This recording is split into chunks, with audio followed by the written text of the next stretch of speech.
안녕하십니까? 네, 오늘은 지난주까지 임대분 형제를 통해서 로마서 1장에서 4장까지 말씀을 나눴습니다. 이번 주부터 4주 동안 로마서 5장에서 8장까지의 말씀을 함께 나누도록 하겠습니다. 지지난 주일에 보통 제가 주일 말씀을 이렇게 준비를 하면 준비한 거에 한 3분의 2 정도를 하고 내려가면 시간이 좀 빠듯합니다. 근데 지난주에는 2주 전에는 굉장히 이게 여유 있게 말씀을 하고 준비했던 예화까지 다 하고 내려갔어요. 그래서 이제 시간 조절이 좀 되나 하고서 봤더니 이 앞에 있는 시계가 고장이 나가지고 20분이 늦게 가가지고, 그래서 나중에 보니까 제 이제 녹음한 걸 한번 보니까 80분을 했더라고요. 그래서 성도님들이 많이 힘드셨겠다 라는 생각을 했습니다. 지금 고쳐졌네요. 오늘은 제 시간에 끝내도록 해보겠습니다. 로마서는 기본적으로 주님이 이제 돌아가시고 오순절에 성령이 강림하시죠. 그리고 제자들이 놀랍게 변화돼서 복음을 전합니다. 그리고 그때 예루살렘에 와 있던 로마에서 온 사람들이 구원을 받고, 정말 그들이 가서 그들이 경험한 놀라운 것들을 전하고, 그래서 어떤 사도나 이런 사람들의 전도를 통해서가 아니라 그렇게 자생적으로 교회가 세워졌다고 알려져 있습니다.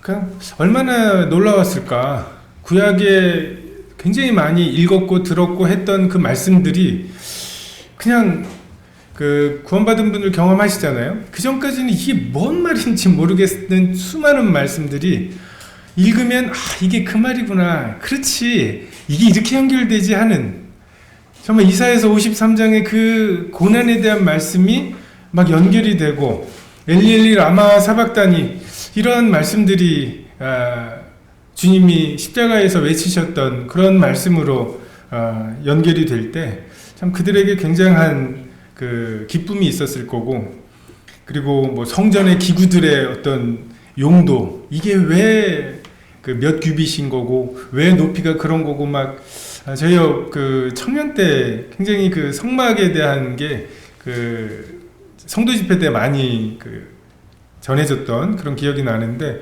그런 것들을 할 때 그렇지 않아도 그게 익숙하긴 한데 궁금했던 사람들에게 굉장한 도전과 기쁨이 되었을 거고, 그 제사법들, 절기들, 정말 유월절에 좌우 임방과 설주에 피를 발라서 십자가가 되고, 그 안에 있는 사람들은 보호를 받는, 그리고 진짜 열기만 하면 거기에 예수 그리스도가 있는, 이것은 굉장히 큰 기쁨이었을 것입니다. 그리고 그 초기에는 아무래도 유대인들로 되어 있는 그런 성도들이 주로 회중이었을 거고, 그래서 그들은 이미 익숙한 율법의 여러 행위들에 대해서 그것을 지키지 말아야 된다라고 할 만한 이런 가르침들을 따로 받지는 않았겠죠. 베드로도 갈라디아서에 보면 야고보에게서 온 형제들에 의해서 뭔가 압박을 받죠. 너 왜, 이 율법을 어기는 문제가 아니라 왜 이방인과 식사하느냐는 것이 압박이 되어서 피할 정도의 분위기였습니다. 그래서 이들도 당연히 어떤 구체적인 가르침들을 얻기 전에는 율법과 어떤 복음이 이렇게 혼용되어 있는 그런 모습이었을 것입니다. 그러다가 이제 글라우디오 황제가 로마에 있는 모든 유대인은 이제 로마를 떠나도록 했고, 그래서 이제 성도들이, 유대인이었던 성도들이 떠나 버렸죠. 로마에 있는 교회들은 굉장히 중추적이었던, 그리고 대다수를 차지했던 성도들이 떠나니까 굉장히 좀 어려웠을 것입니다. 그런데 거기에 이제 하나님께서 이방인들 가운데에서도 복음을 듣고 구원을 받게 해서 로마 교회에 함께하고 있던 사람들, 이 소수의 이방인 출신의 사람들이 남아있고, 또 그들이 우리의 복음의 속성이 그렇잖아요. 약간 이렇게 움츠러들었다가도 이렇게 복음을 전하지 않을 수 없는 연병과 같은 이 코로나 바이러스와 같은 이런 속성 때문에 그냥 그 장사를 하는데 정직하게 한단 말이에요. 갑자기 너 왜 그래? 하다가 그게 이제 하나님이 생명의 냄새로 끼쳐주시면 구원을 받습니다. 그래서 유대인들이 그 로마를 떠난 그 동안에 로마 교회가 이방인들로 이제 채워지는 역사가 있었고, 근데 글라디오 그 황제가 죽고 나서 이제 이방인 추방령이 그 이제 취소가 되고 유대인들이 이제 다시 로마 교회로 돌아왔죠. 그러니까 유대인이 대다수이고, 그래서 유대식으로 뭔가가 진행될 때, 그리고 모든 사람에게 그 절개 아시죠? 하면 다 아는 이런 교회에서 이제 이방인들이 들어와서 메시지가 좀 달라야 하겠죠. 유대인들은 상식적인 것이 이방인들에게는 전혀 그렇지 않고, 또 이 헬라 문화권에 있는 이 사람들이 고민하고 있는 것은 또 다른 문제니까요. 생각보다 갈등이 심했을 거라고 생각이 됩니다.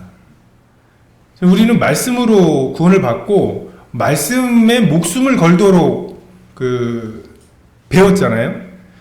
그래서 이게 말씀이다 싶으면 이게 이 충돌이 사랑하라고 하셨는데 그게 가장 큰 법인데 라고 말은 하지만 그렇게 가장 큰 법이니까 우리 이제 침례보다는 세례가 낫지 않을까요? 라고 할 수는 없는 이런 부분들이 우리 진리의 측면에 분명히 있습니다.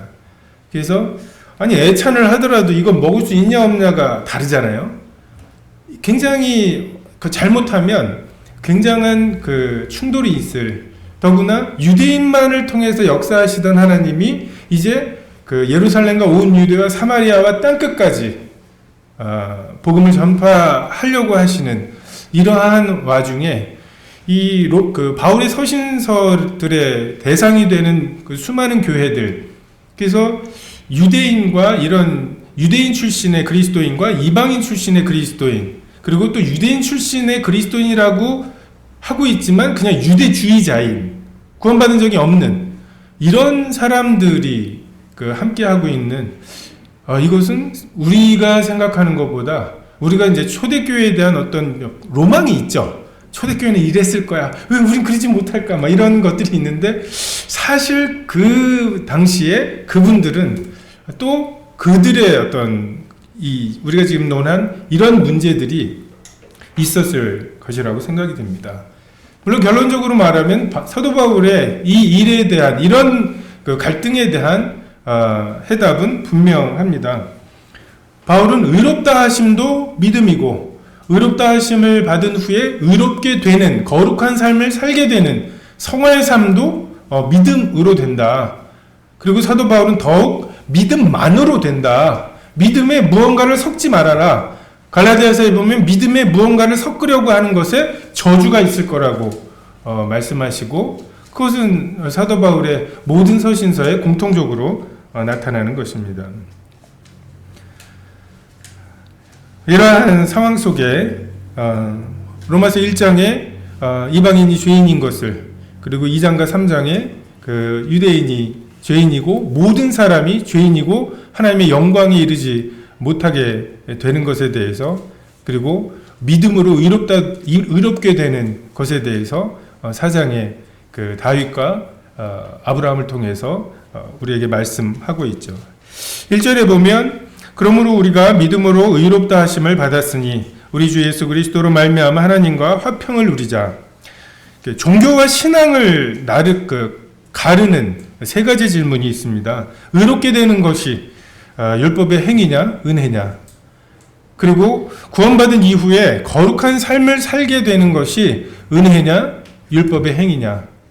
그리고 장차 그리스도의 심판대에서 받게 될 그 심판의 기준이 율법의 행위에서냐, 은혜이냐입니다.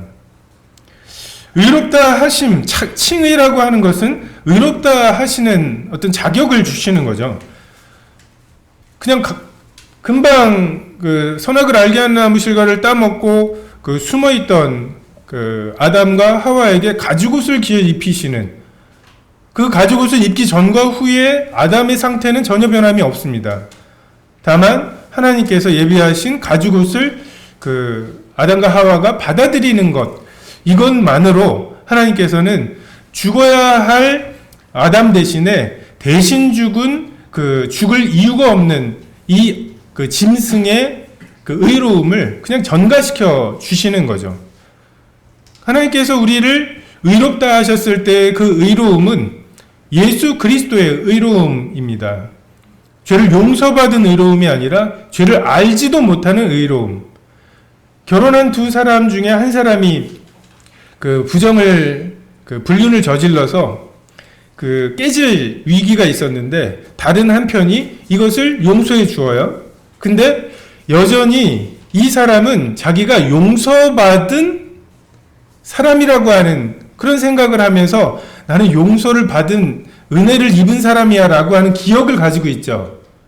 근데 하나님께서 우리와 나누기를 원하시는 그 사이 관계는 죄를 용서받았다고 하는, 죄를 지었던 적이 있다고 하는 이런 기억조차도 없는, 정말 죄와 상관없는 이러한 그 사귐을 원하시고, 그래서 하나님께서는 그냥 임의로 아들 예수 그리스도의 의로움을 그냥 덧입혀 주시는 거죠. 이것은 일종의 자격입니다. 하나님 앞에 나올 수 있는 자격. 문둥병자들은 하나님께 나올 수 없잖아요. 나오려면 제사장에게 그 제물을 드리고 내가 깨끗하게 되었다고 하는 것에 그 증거를 얻어야죠. 하나님께서는 그것을 우리에게 그 칭의라고 하는 것으로 주십니다. 그리고 이 칭의라고 하는 것은 또 다른 한편으로 보면 그냥 어떤 이론상 하나님 예수님께서 모든 죄를 했으니까 너는 죄가 없다라고 하는 그 이론이 아니라 정말 가죽옷을 지어 입히실 때에 아담과 하와의 마음이 어떠할까? 내가 벗었으므로 두려워하여 숨어서 있었는데 우리가 요구하지도 않았는데 하나님께서 짐승을 잡아서 피를 흘리게 하시고 그 속살이 드러나게 하시고 그 가죽을 벗겨서 입혀주시는, 하나님이 다시 우리와 사귀기를 원하시는구나. 지금 이 무화과나무 잎으로는 해결할 수 없는 이 부끄러움을 하나님께서 가려주시고 하나님께서 입혀주신 것이니까 이것을 입고는 하나님께 나아갈 수 있겠구나. 탕자가 아버지의 이 끌어안아 입맞추는 이것을 통해서 정말 그의 마음이 변화되는, 성령이 임하시는 거죠. 그래서 성령이 임하셔서 성령이 침례를 받고 그 성령을 통해서 하나님의 사랑이 부음받아서 그 침례를 받는, 그냥 압도되는, 이것으로 우리 속에 정말 하나님을 향하는, 하나님을 사랑하게 되는, 그 아버지를 위해 죽고 싶어 하게 되는 이런 생명의 시작이 칭의입니다.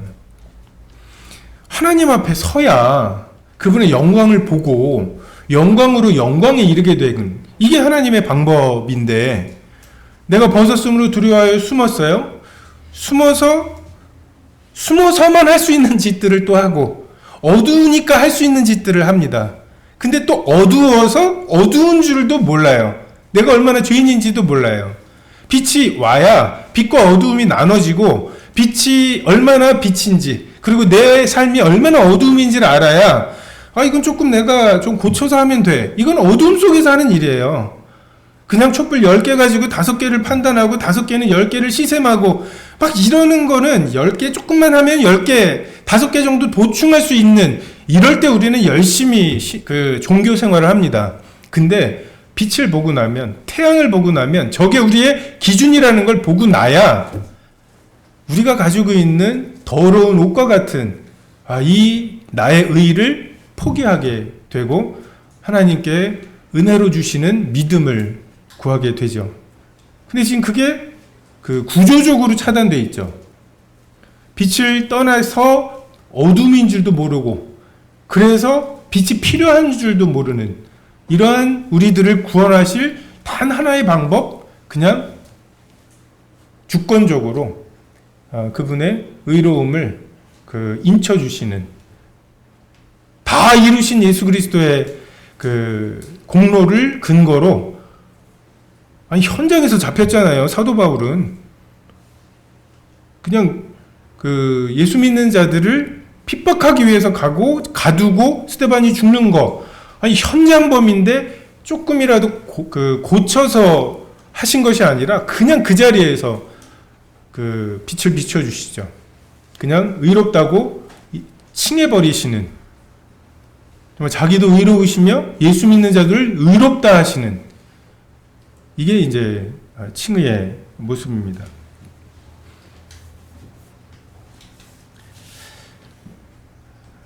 다윗은 불법이 사함을 받고 죄가 가려짐을 받는 사람, 주께서 그 죄를 인정하지 아니하실 자의 복에 대해서 말하고 있죠. 어떻게 깨달았는지 모르겠어요. 정말 우리아를 죽이고 밧세바를 취한 이것에 대해서 그럼 내가 어떻게, 야 이거에 대한 율법이 뭐야? 뭐 번제를 좀 드려야 되나? 이렇게 접근하지 않고, 주께서 원하시는 제사는 상한 심령이라, 주께서 번제를 원하셨다면 내가 황소를 드렸을 거라고, 주님 그걸 원하시는 게 아니라고. 그 다윗은 어떻게 그 율법의 그 행위에 그 절차에 매몰되지 않고 그 주님의 마음을 알게 됐을까요? 그리고 다윗이 어떻게 하나님을 이렇게 사랑했을까요? 다윗을 보면 그냥 왕이면서도 성전에서 문지기로 있는 게 낫겠다. 난 레위 지파가 아니어서 성전에서 뭘 못하는데, 저 문지기 그래도 어쨌든 매일 성막에 거하지 않냐. 어느 날 제비가 거기에 둥지를 틉니다. 제비는 저기를 자유롭게 왔다 갔다 들락거리는데 제가 얼마나 부러운가. 너는 피를 많이 흘려서 성전을 지을 수 없다라고 하시는데, 그러면은 뭔가 이렇게 하려고 했는데 못하는, 어떻게 보면은 돈이 굳은 거잖아요. 그 생색은 생색대로 내고 돈은 또 안 써도 되는 뭐 이런 상황이잖아요. 마음이 없이 그냥 입으로만 그렇게 말했던 거라면 할 수 없네요 라고 말했을 텐데, 솔로몬의 성전을 솔로몬이 지었다고 할 수 있을까?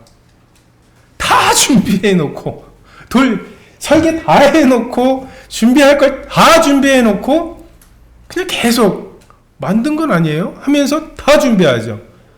정말 율법이 그러한 하나님께 대한 사랑을 만들어낼 수 있을까?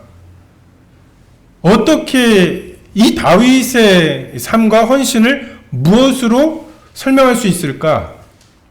믿음입니다. 그러한 하나님의 성품이 믿어졌어요. 창세기를 보면서, 그 출애굽기를 보면서 그 절차들이 이해된 것이 아니라, 하나님 8명을 남기시는 하나님이시다. 다 죽이지 않으시는 하나님이시다. 심지어 가인을 벌 주실 때에도 그 가인에게 은혜를 베푸시는 분이시다. 마지막에 그 인구조사 해가지고 무슨 벌을 받을래 할 때 난 하나님께, 하나님의 손에, 그 은혜가 많으신 하나님의 손에, 그래서 결국 하나님을 이기잖아요. 하나님이 이제 그만이다. 정말 이게 그런 거 있죠. 자해 공갈단. 우리 아이들 막 그러잖아요. 밥 안 먹어. 그럼 지가 손해지. 지가 손해예요. 근데 부모가 그가 배고파하는 것 이런 것들을 어떻게 생각할지를 아는 그 사랑으로 연결되어 있기 때문에 그게 위협이 되는. 알았어요. 이 다윗이. 근데 그것을 어떻게 알게 됐느냐. 그리고 그가 어떻게 더 거룩한 삶을 살게 되느냐. 결국 하나님에 대한 믿음이었다. 지금 교파교회에서도 그 교파교회 분들하고 만나면 그런 말들 많이 하죠. 지금까지의 죄는 다 해결해 놓으셨고 앞으로의 죄는 회개해야 된다. 전형적인 거죠. 믿음으로 구원을 받았는데 앞으로는 내가 회개하려면 주일 성수해야 되죠. 일주일치를 모아서 이렇게 해야 되니까. 이런 식으로. 근데 성경은 믿음으로 의롭게 되었으면 하나님과의 화목도 믿음으로 해야 된다고 말하죠. 2절에 또한 그로 말미암아 우리가 믿음으로 서 있는 이 은혜에 들어감을 얻었으며 하나님의 영광을 바라고 즐거워하느니라. 우리가 이 은혜 위에 서 있다고. 저는 이번에 이렇게 말씀 보면서 우리가 이 은혜 위에 서 있다. 여러분은 은혜 위에 서 있으십니까? 아니면 율법의 행위 위에 서 있으십니까? 나의 나된 것이 하나님의 은혜다. 이게 그냥 무슨 겸손한 어떤 그런 말처럼 보이지만 이것은 어떤 진리요 교리인 것 같아요. 지금 내가 나를 무엇으로 정의할 거냐? 나의 이름, 나의 자녀들, 나의 부모님, 그리고 나의 직업, 이런 것들로 나를 정의하려고 하지만 하나님 앞에서 나는 하나님께서 내게 은혜 주신 것들, 이것이 나야입니다. 우린 그것으로 나를 정의해야 합니다. 하나님께서 내가 태어나기도 전에 선과 악을 행하기도 전에 정해놓으신 것이 있죠. 그리고 때가 차서 태어나고 복음을 듣고 복음을 들을 때에 믿음을 주셔서 우리가 여기까지 왔고 지금도 오늘 하루만 해도 엉망진창인 그런 하루를 살고 그것 때문에 낙심하기도 하고 이거밖에 안 되나라고 생각을 하지만 하나님은 그러한 것에 조금도 영향을 받으시거나 방해를 받으시지 않으시는 주권자이십니다. 하나님께서 야곱을 사랑하고 에서를 미워하시는 이것이 그들이 태어나기 전에 하나님이 정하신 거예요. 그리고 결국 그들의 삶을 보면 어떻습니까? 나그네의 세월, 험악한 세월을 보내죠. 에서는 성공적인 삶을 산 것처럼 보입니다. 근데 하나님께서 작정하신 그것을 그냥 그 주권으로 이루어 가시죠. 모든 것을 그 마음의 결정대로 하시는 분의 주권에 따라 결정되는 무언가, 그 하나님께서 그것을 나라고 말씀하시죠. 주일 아침 예배 시간에 이렇게 다른 주보다 조금 뿌듯한 날, 오늘은 좀 예배 참여하기가 좀 낫다. 그 뿌듯함이 어디서 나오나요? 이것이 하나님께서 내게 주신 은혜를 더 깨달았기 때문에 생기는 건가? 아니면 지난 일주일은 다른 주보다 더 뿌듯하게 내가 결심한 대로 난 이건 안 하기로 했고 이건 하기로 했는데 이건 안 했고 이건 해서 그래서 내게 있는 뿌듯함인가? 정말 목표를 이루었다는 나의 의지력에 대한 어떤 자긍심에서 나오는 뿌듯함인가? 아니면 정말 형편없이 무너진 나의 자아에도 불구하고 하나님께서 내게 은혜 주신 정말 내가 정말 밑바닥까지 가야 보이는 말씀들이 있죠. 교만하면 보이지 않는 말씀들. 그 나의 지난 일주일은 정말 그 개차반이라고 그러잖아요. 개밥그릇에. 근데 그래서 무너져버린 내 그 마음 때문에 그냥 에스겔서의 말씀이 마음에 와닿는 이런 역사. 정말 평소라면 이거 읽었나 싶은 이런 구절들이 그 한 구절이 내게 와닿아서 상한 심령이 되어서 그래서 내가 하나님께 오늘은 제가 하나님께 드릴 게 있습니다. 믿음으로 믿음에 이르게 하시죠. 정말 우리가 나의 어떠함을 완전히 지금 이 몸을 입고 있는 죄에 물들어서 그 습관이 배어있는 나를 좀 떨어져서 볼 필요가 있습니다. 그리고 이미 3층 하늘에 예수님이 하나님 우편에 앉아 계신 그 하늘에 예수님과 연합되어서 앉아 있는 우리들, 이미 영화롭게 된 우리들, 그 우리의 온전한 신분, 이것을 우리가 계속 생각할 필요가 있습니다.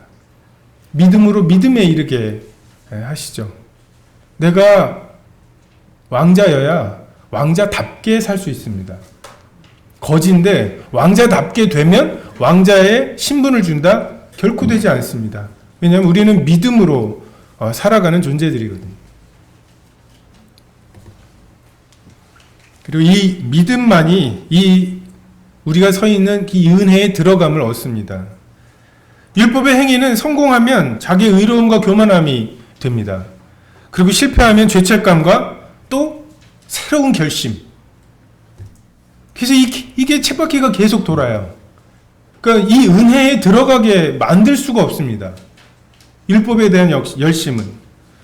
이건 잠시 우리의 목마름을 그 바닷물로 축이려고 하는 꼴깍꼴깍 넘어갈 때에는 촉촉한 느낌이 들죠. 율법도 뭔가 뿌듯함이 있습니다. 뭔가 체크리스트에 이거 했어 하고서 그러고 나서 그 밤에 누울 땐 굉장한 성취감이 있어요.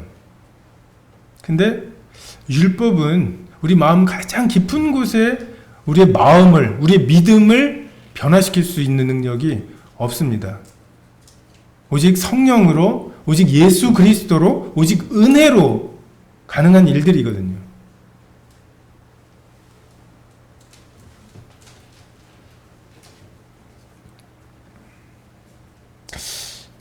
믿음으로 의롭다함을 받지만 행위로 화평을 누려야 한다는 생각.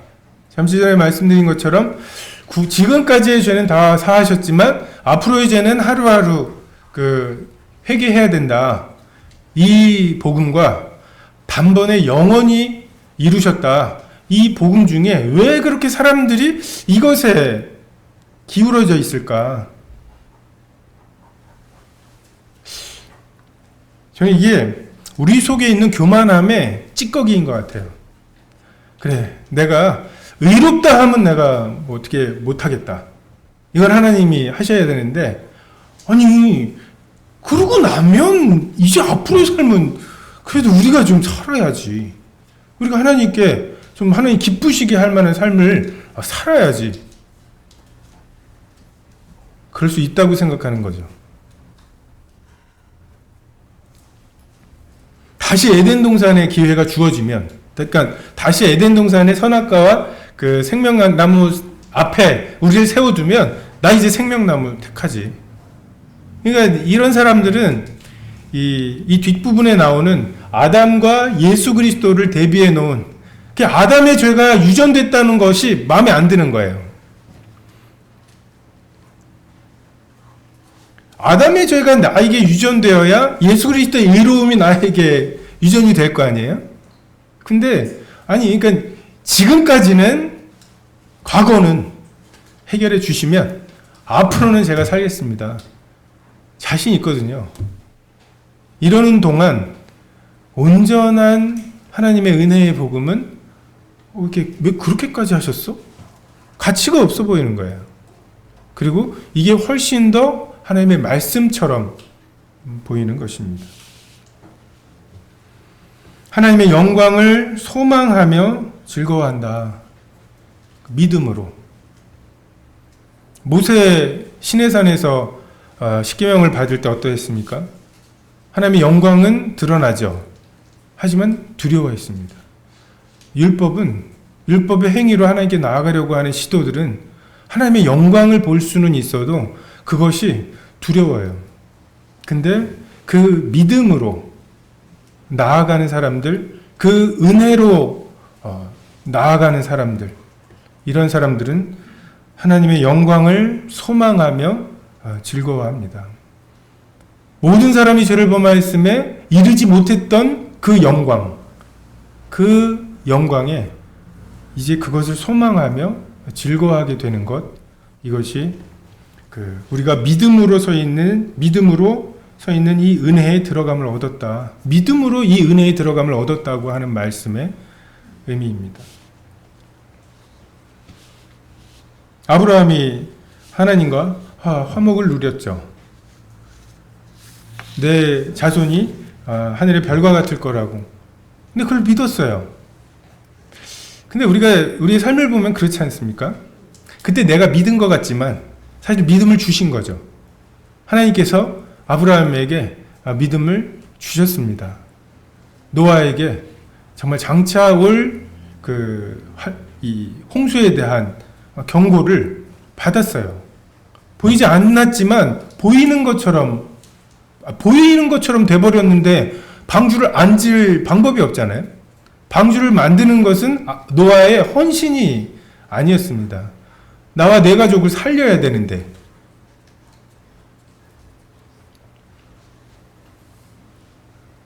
자기 아내를 누이라고 해서, 누이라고 했다가 바로가 데려가면 사실은 얘기를 해야 될 거 아니에요? 데려갔어요.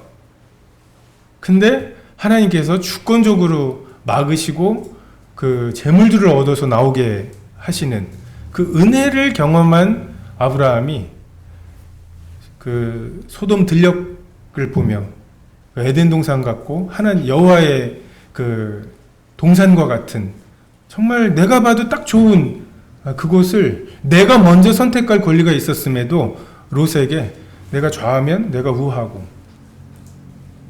그에게 주권을 넘기죠.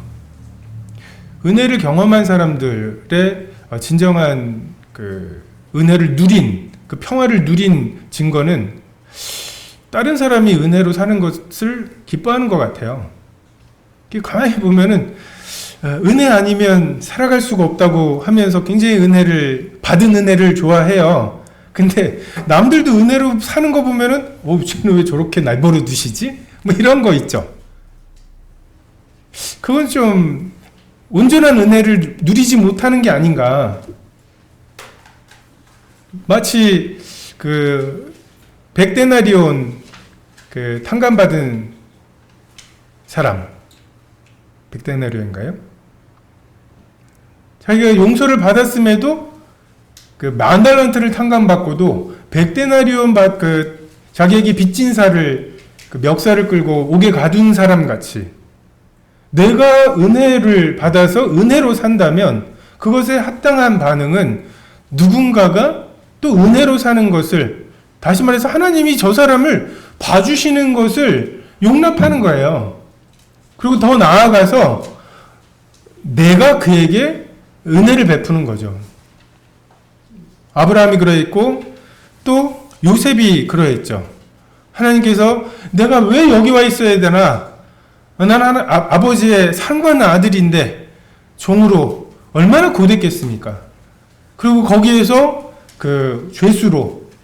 근데 그러한 자기를 높이셔서 총리가 되게 하시고 정말 어렸을 때 꾸었던 그 꿈이 이루어지게 하시는 이 하나님의 은혜를 경험한 요셉은 그 형들에게 온전한 은혜를 베풀었습니다. 이게 하나님과 화평을 누리는, 정말 율법으로는 어디까지가 이웃이야? 쟤는 이웃 아니니까 내가 쟤를 미워해도 되지? 이게 율법의 그 혈안이 돼 있는 모습이에요. 그 조문을 가지고 이건 지켰어 안 지켰어 나 몇 걸음밖에 안 갔단 말이야 뭐 이러면서 전전긍긍하면서 지키면 지킨 대로 우쭐해하고 지키지 못했으면 이걸 가지고 또 뭐라 그래 하면서 교만해지거나 막 이렇게 싸움닭이 되는 거죠. 근데 하나님과 화평을 누리는, 은혜로 그 화평을 누리는, 은혜로 그 믿음에 들어가는 사람들은 정말 율법의 요구, 정말 하나님을 사랑하는 것, 그리고 이웃을 사랑하게 되는, 이것을 이루게 되는 역사가 있습니다.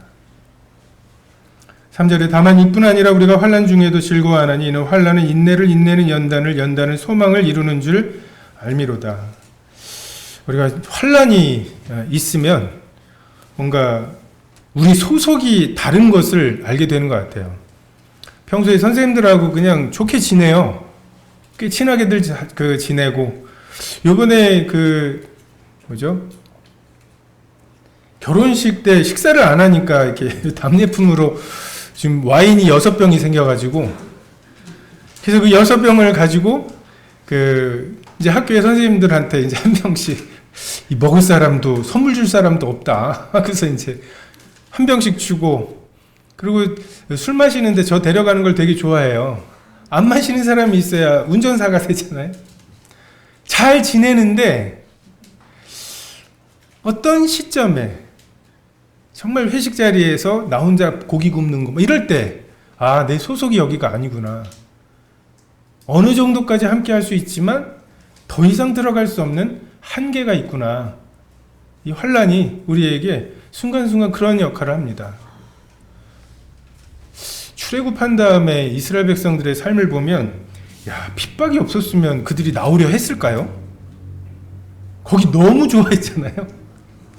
심지어는 핍박 가운데에서 그 부뚜막에서 부추와 마늘 얻어먹는 게 그렇게 그 만나만 먹어가지고 우리 기력이 쇠한다고 하는 사람들이 만약에 거기서 잘해줬으면 안 나왔을 것 같아요. 그래서 홍해로 막아놓으신 거죠. 홍해를 건너갔다기보다는 홍해로 다시 못 건너오게 하신 은혜가 있습니다. 환란은 인내는 연단을 그 킹제임스 번역에 보면 experience라고 해서 경험으로 번역을 해놨고, 또는 뉴 킹제임스 버전에는 캐릭터라고 해서 어떤 성품, 뭐 이렇게 번역을 해놨습니다. 다시 말해서 환란이 있어요. 그것이 우리를 이제 물이 점점점 차오르어 가는 거죠. 무릎까지 오는 물에는 다 견딥니다. 근데 점점점 차오르면 이게 하면서 조금씩 이것에 우리의 인내가 있죠. 근데 이게 코를 넘어가면 경험이 있습니다. 죽을 뻔한 것, 이러면 죽겠다 싶은 것, 그것을 넘어서고 나면 죽음에 대한 두려움이 없어지는, 어떤 분들은 그 마라톤을 그 맛에 한다고 그러시더라고요. 어느 정도를 뛰고 나면 그 다음부터는 야, 이렇게는 한없이 뛰겠다 싶은 어떤 지점이 있대요. 한 번도 거기까지 안 가봐가지고 전 잘 모르는데, 죽을 뻔하는 게 아니라 이러면 죽겠다, 그 고비를 믿음으로 넘었을 때 우리에게 경험이 생깁니다. 그리고 그것을 넘었을 때 우리에게 남는 것, 이것이 우리의 성품이죠. 고난당한 것이 내게 유익이라 내가 이로 말미암아 주의 율례들을 배우게 되었다고. 베드로만 물 위를 걸었습니다. 빠졌다고 욕을 하고 하지만 빠졌다가 다시 건진받는 것도 베드로만 해봤죠. 베드로가 왜 예수님을 3번 부인했는 줄 아십니까? 제자들 중에 끝까지 가서 그래요. 그나마 끝까지 가서, 나머지는 막 벌거벗고 도망가고 그 기록 자체가 없잖아요. 우리가 너무 베드로에 대해서 좀 너무 신랄하게 대하는 태도, 경우들이 있는데, 경험이 있었어요. 죽을 뻔 했거든요. 이 길로 가면 주님과 같이 달려 죽을 것 같았거든요. 결국 그것에 굴복하긴 했지만 그에게는 경험이 있습니다. 가나의 혼인잔치에서 연회장은 모르는 것을 하인들은 아는 것, 이것이 우리의 하나님과의 경험이고 이것이 영생이죠. 이 조각들이 모여서 은혜로 주시는 나가 됩니다. 그리고 이것이 소망을 이룬다고 말씀하시죠. 저는 이 세상, 이 몸을 입고 있는 동안 우리의 최고는 소망이다. 어떤 완성이 아니라 그냥 소망이다.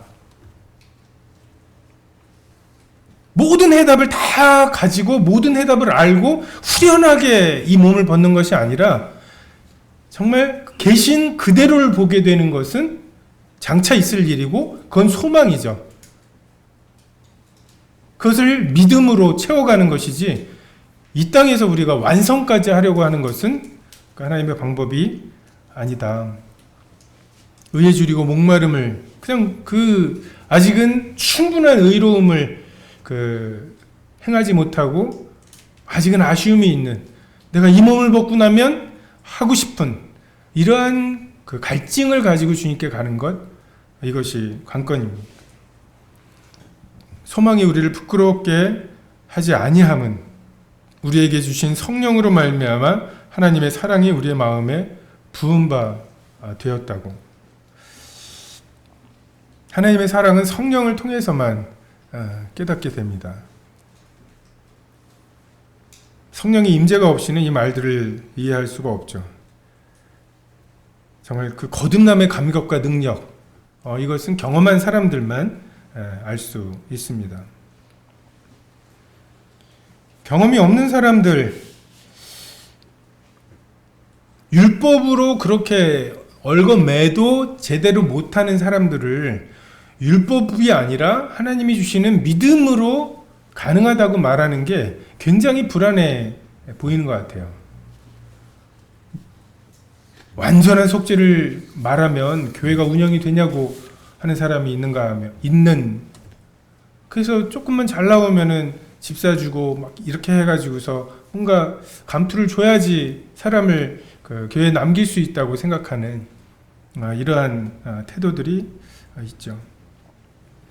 6절에 우리가 아직 연약할 때 기약대로 그리스도께서 경건치 않은 자를 위하여 죽으셨도다.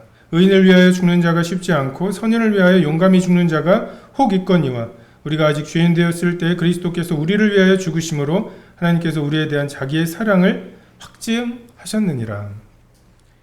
언제 하나님이 우리를 부르셨는가?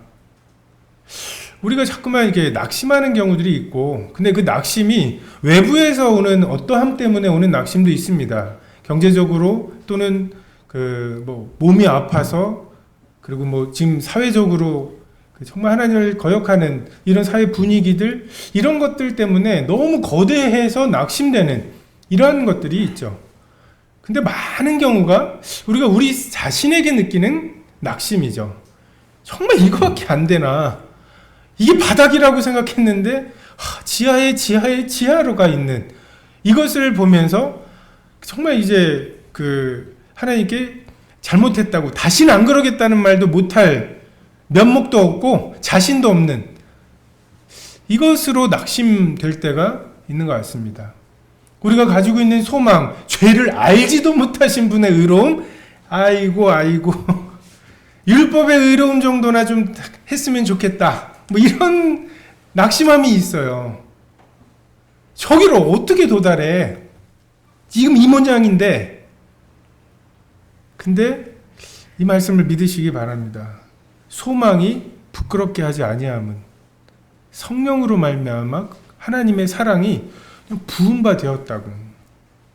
너희가 피곤하여 낙심치 않기 위하여 죄인들이 이같이 자기에게 거역한 일을 참으신 자를 생각하라고. 우리가 꽃단장하고 있을 때 하나님이 이것들 중에 자 여기서부터만 구원할 거야 라고 하신 게 아니라는 거죠. 우리가 아직 연약할 때 아무것도 주님께 해드릴 것이 없는 때 율법의 행위로 하나님에게 나아가려고 기쁘게 하려고 그러할 능력이 아직 없을 때 하나님께서 예수 그리스도를 내어주신 거죠. 선한 자를 위해서 죽은 것도 의인을 위해서 죽은 것도 아니고 우리가 아직 죄인 되었을 때 그리스도께서 우리를 위하여 죽으셨다. 우리가 아직 원수 되었을 때 내가 주인이고자 하는 마음 또는 하나님께 거역하고자 하는 이런 마음들이 조금도 완화되거나 하지 않을 때 오히려 하나님께 대한 반역이 극대화됐을 때 정말 하나님이 보내신 아들 상속자이신 예수 그리스도를 십자가에 못 박을 때 그 못 박는 죄까지 담당하시면서 죽으신 이 예수 그리스도의 십자가를 봐라. 이게 하나님의 너희에 대한 사랑의 확증이고 이 사랑이 이렇게 쏟아 부어지는 한 너희들은 하나님께서 작정하신 그 의로움에 반드시 도달하게 될 거다. 믿음으로 의롭게 된 사람들이 왜 누가 꾀더냐 너희들을 바로 그 믿음으로 하루하루를 의롭게 살아가고 하루하루를 더욱 거룩하게 살아가게 되는 정말 이 소망 이것을 하나님께서 우리에게 말씀해 주십니다. 12절부터는 첫사람 아담과 마지막 아담 예수 그리스도에 대해서 말씀하고 있습니다. 12절에 그러므로 한 사람으로 말미암아 죄가 세상에 들어오고 죄로 말미암아 사망이 들어왔나니 이와 같이 모든 사람이 죄를 지었으므로 사망이 모든 사람에게 이르렀느니라. 사실 저도 어렸을 때 이 원죄, 내가 선악의 기준이 되고자 하는 이 죄의 뿌리가 이렇게 전수되는 것에 대해서 굉장한 억울함이 있었어요. 내가 아담이라면 난 안 그랬을 텐데, 먹을 게 그렇게 많은데 하필 왜 그걸 먹고, 왜 아담이 그랬다고, 왜 그 후손이라는 이유로 나까지 이렇게 라고 생각이 되었습니다. 근데 아담은 인류의 대표죠. 우리 학교에서 제일 수학 잘하는 애가 못 푸는 문제는 니네들 다 못 푸는 것으로 보고, 자, 이 문제를 풀어서 대학 갈래? 아니면 은혜로 대학 갈래라고 하는 것에 은혜로 대학 갈래요? 라고 하는, 왜요?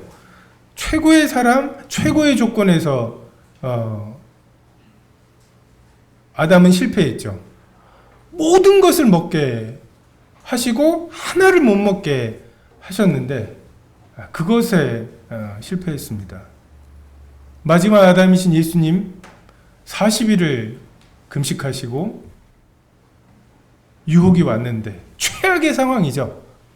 최악의 상황에서 유혹이 왔는데 사람이 떡으로만 사는 게 아니라고, 하나님의 말씀으로 사는 것이라고. 완전한 대비입니다. 아담이 선악과를 따먹지 않는 것, 이것은 하나님이 사람을 만드신 목적이 영원한 사귐이잖아요. 그러니까 아담의 의로움이 어떠한 영원토록 어떠한 유혹에도 흔들리지 않는 것, 이것이 하나님의 목적입니다. 예수 그리스도가 40일 동안 금식하시고 받으신 유혹을 이기신 것, 그리고 그 십자가에서, 여러분 예수님 언제라도 내려오실 수 있었잖아요. 언제라도 내려오실 수 있는 그분이 그 고난을 그대로 받으시면서 그 속에 괴사가 없으신, 이게 하나님이 목적하신 의로움의 기준입니다. 그것을 생각했을 때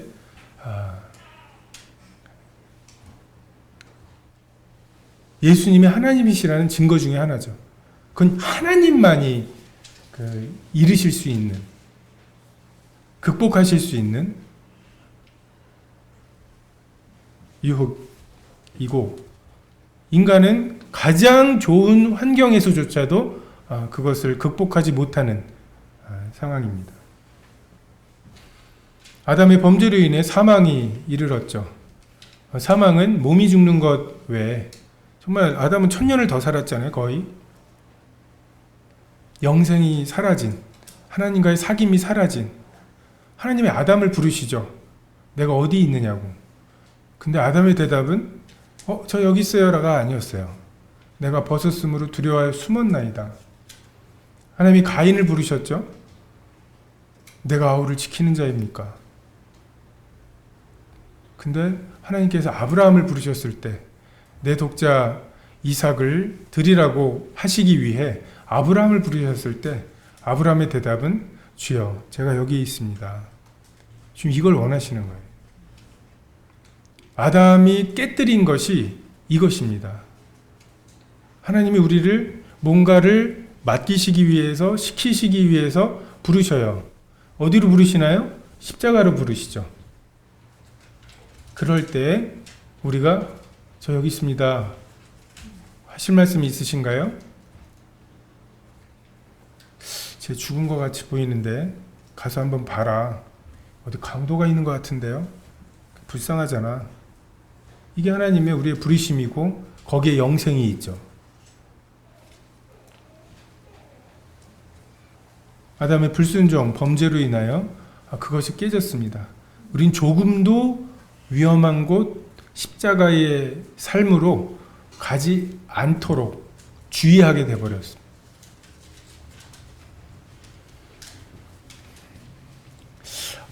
아담과 예수님을 보면 아담의 원죄가 우리에게 전수되었다. 교리죠. 뭐 이렇게 전수식을 한 적은 없으니까요. 근데 아담의 죄가 우리에게 전달되었다고 하는 증거가 우리 삶에 왕성하죠. 정말 죄가 왕노릇하고 있죠. 그래서 아니라고 할 수 없는 증거들이 있습니다. 그래서 우리가 많은 그런 핑계들을 대요. 아니, 죄가 이렇게 있고 죄 유혹이 이렇게 실제적인데 어떻게 죄 유혹을 이기겠냐고. 그리고 현실적으로 어떻게 뭐 이렇게 성경의 가르침을 이야기하면 현실적으로 어떻게 그렇게 사냐고 말합니다. 그러니까 뭐예요? 죄는 현실이라는 거죠. 근데 예수 그리스도의 그 의로움이 우리에게 전달되었고 그 전달된 그 의로움의 증상들이 현실적이신가요?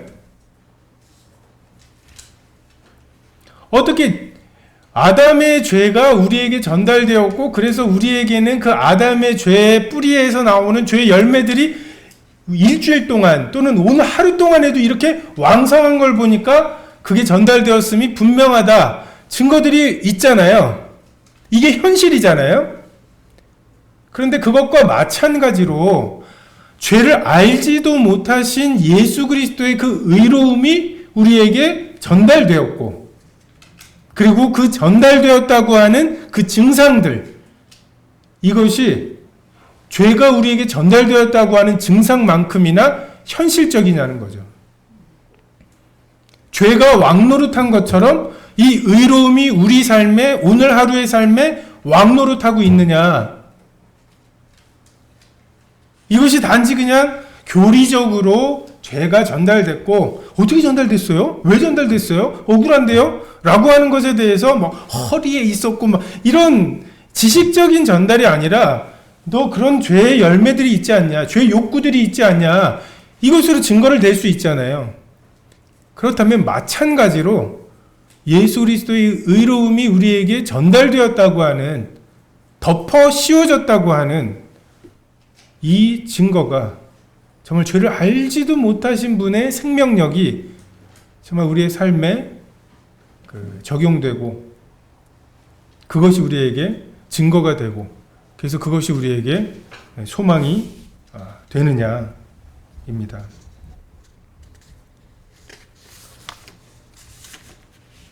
20절에 율법이 들어온 것은 범죄를 더하게 하려 함이라. 그러나 죄가 더한 것에 은혜가 더욱 넘쳤다고.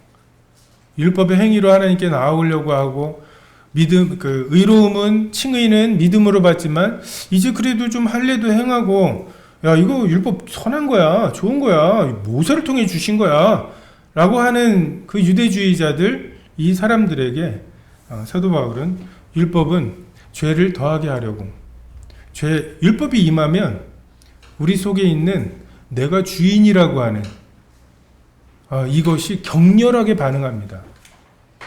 율법이 없는 동안에 죄는 죽어 있어요. 근데 너 그거 하지 마 라고 외부에서 내게 이래라 저래라 하는 명령이 들어오는 순간 내 속에 쥐가 뭔데? 우리는 하나님한테도 지가 뭔데 하는 이런 죄의 습성을 갖고 있기 때문에 인간 따위가 나한테 이래라 저래라 하면은 못 견디는 거죠. 율법을 통해서 우리 속에 반역의 마음이 격동이 됩니다. 그것을 통해서 내가 죄인이구나. 죄를 짓지 않으려고 하는 그 애쓰는 것 자체가 죄를 짓게 만드는 이러한 역사를 위해 하나님께서 율법을 주셨습니다. 이는 죄가 사망 안에서 왕노릇한 것 같이 은혜도 또한 의로 말미암아 왕노릇하여 우리 주 예수 그리스도로 말미암아 영생에 이르게 하려 함이라.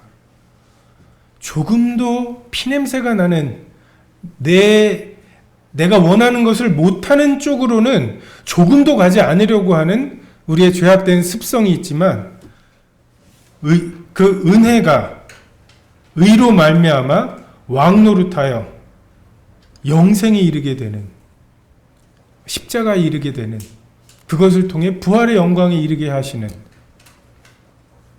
좀 은혜의 왕노릇. 은혜가 다스리는 방식에 대해서 성경은 예수 그리스도를 통해서라고 말씀하십니다. 그 성품과 가르치심, 그리고 성령의 조명하심, 이것에 주의하고 주목해야 합니다. 우리는 막 엉뚱한 데에서 내가 고민하는 이 문제에 대한 해답이 올 거라고 생각을 해요.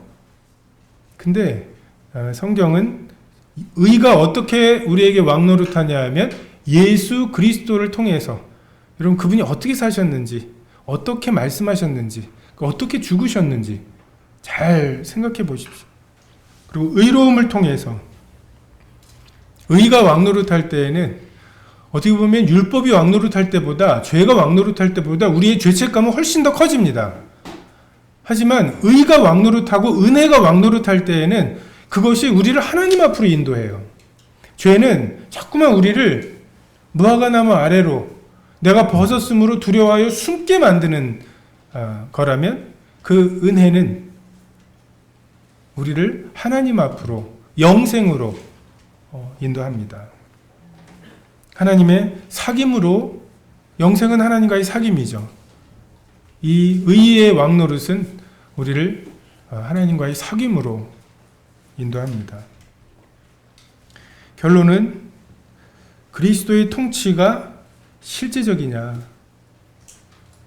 그리스도께서 오늘날 살아계셔서 오늘날에도 말씀하시면 그것이 우리 마음에 믿어지고, 그 믿어진 것을 따라 살면, 그리고 성령을 좇아 살면 칭의의 은혜를 베푸셨던 것처럼 우리 하루하루의 삶을 의롭게, 거룩하게, 하나님과의 화목하게 하실 수 있느냐, 아니면 의로움은 은혜로 믿음으로 받았지만 이제 하나님과의 화목하는 삶, 이것은 또다시 이 정도면 내가 하나님과 화목할 만하죠?